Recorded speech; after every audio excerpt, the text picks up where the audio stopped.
When doctors and researchers talk about cognitive function, they're talking about an individual's mental abilities, things like memory, problem solving, language, and also the speed at which an individual person can complete mental tasks.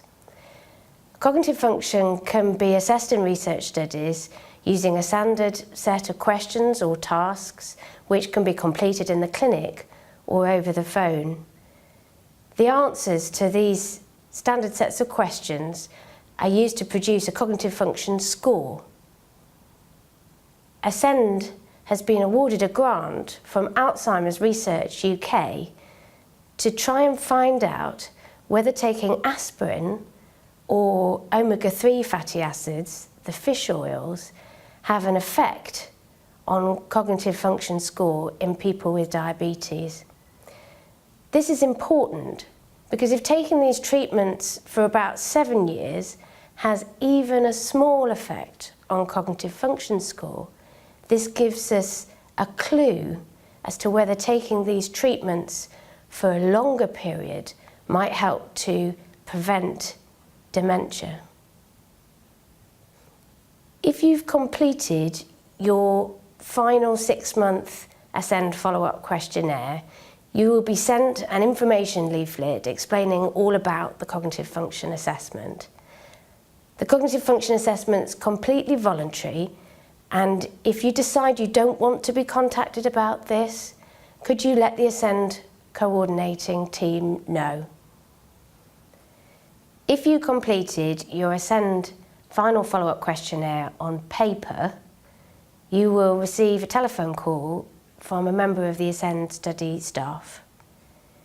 They will explain about the cognitive function test, and if you're happy to go ahead, you'll be asked 5 questions about your mood, followed by 16 questions to test different mental processes. You would then be asked a question about your level of education. The whole thing takes about 10 to 15 minutes to complete.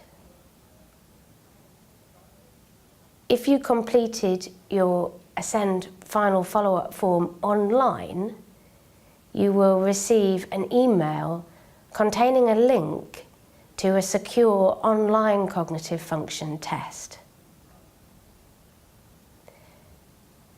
This involves answering 5 questions about your mood, followed by 6 tests of mental processes. These are a bit like doing a puzzle or a game.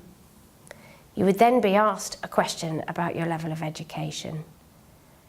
The whole thing takes about 20 minutes to complete.